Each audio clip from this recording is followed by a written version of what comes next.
Coming up now, a congressman from the great state of Arizona, one of the most cogent voices when it comes to civil liberties in getting trust back in our law enforcement. He's Congressman Andy Biggs. He's also running for governor of Arizona. Congressman, good to have you back on the show.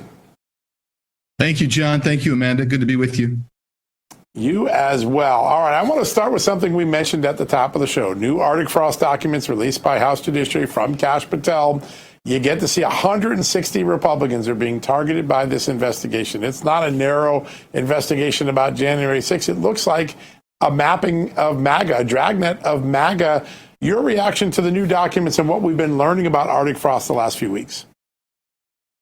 Well, first of all, thank you for you guys' consistent and unwavering investigation into this horrific violation of civil rights in America today.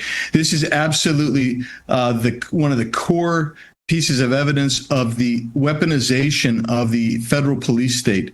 So if you look in my home state in Arizona, the people who are being investigated here included state legislators, a senatorial candidate, people who were just rank and file advocates, grassroots activists for Republican causes. They were investigated using the apparatus of the special counsel, but also the J6 committee.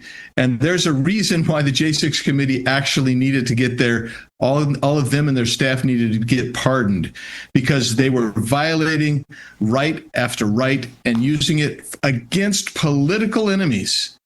It's bad enough when you're using it and you're violating rights because you're sloppy or because you have a personal agenda. But when you are using it for political purposes against political enemies, which is why it was 160 plus Republicans, then that is absolutely about as low as you can go. And people need to be held accountable. Yeah. Congressman, I want to shift to the shutdown. We're at day 28, which I think is, 3 days away from the record, which was during President Trump's first term at 31 days.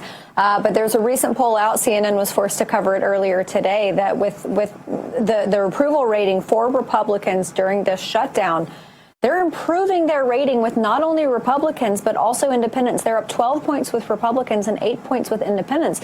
With those types of numbers, do Republicans have any reason whatsoever to waver on this shutdown? No, and we should not waver at all anyway, because we did what we were required to do.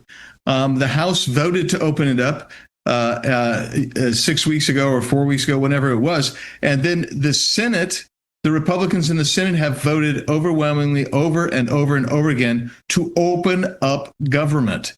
It's the Democrats who have said no.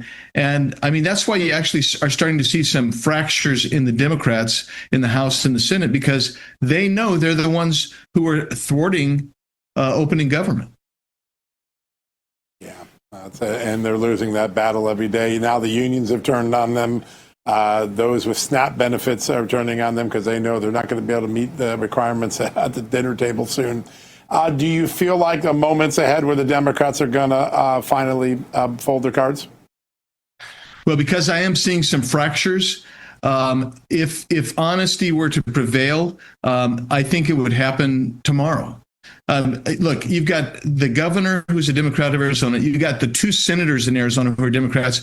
They literally wrote a letter to the head of the USDA, which is Brooke Rollins, and said, please open up and give us the contingency funds for SNAP. But here's the deal. Hey, you know what it takes, Mr. Kelly and Mr. Gallego? It takes walking down to the floor and voting yes on opening the CR, which was bipartisan and is the same language that was there 6 months ago. But they went down again, even after they wrote that letter. After they wrote that letter and said, no, keep it closed. Shame on them. Amazing. Absolutely. Sir, you are a fiscal hawk up on Capitol Hill. I know you're going to do that in Arizona as well. But we have a major problem when it comes to the SNAP program that John mentioned. The American people spend $145 billion a year. On top of that, there's all sorts of fraud, people selling off their EBT cards for cash at a rate of 4 to 1. I mean, it is rife with fraud. But not only that, it costs so much money. Is now the time to take a serious look at this program, much like we have, or much like President Trump has with illegal immigration. Is now the time to do a radical do-over? Well, I don't know if you do a radical do-over, but one thing I will tell you is this program, like every other program that's been doged, has found massive fraud, and you should clean out that fraud. You got to clean out the fraud. The sooner, the better. Not just in obviously this, but in Medicaid, with you just name a subsidized program, and there's massive fraud. And so it's time to clean out all of them because this country's going off the edge. And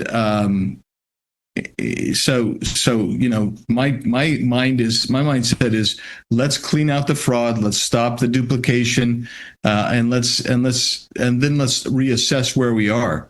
And I'm plenty happy to do that.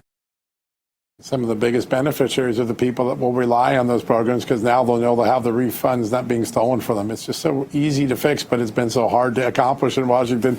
I want to turn back to where we started the conversation before we let you go, Congressman. You were a part of a small group of lawmakers who unraveled Russia collusion. From day one in 2017, I watched you day in and day out, you and Jim Jordan and Devin Nunes and lots of other, a handful, like 6 or 7 people, day in and day, and peeled back that onion.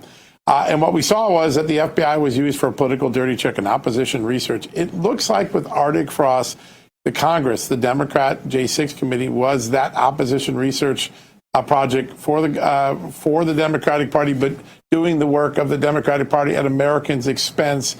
Do we have to look at some reforms at how Congress goes about its own oversight so we don't have abuses in the future?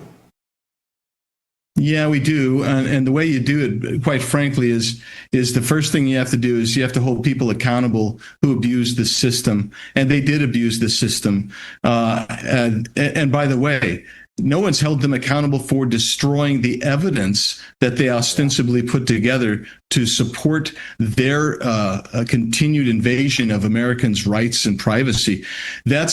If we don't do that, this type of thing will continue on.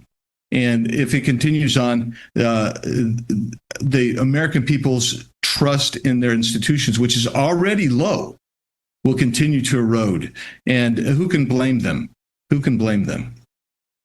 We're all going to be for the worse if we don't get that accountability meted out pretty soon. I know you've been working hard to get that done. It's a great honor to have you on the show today. Thank you for joining us. Thank you. It's always good to be with you, too.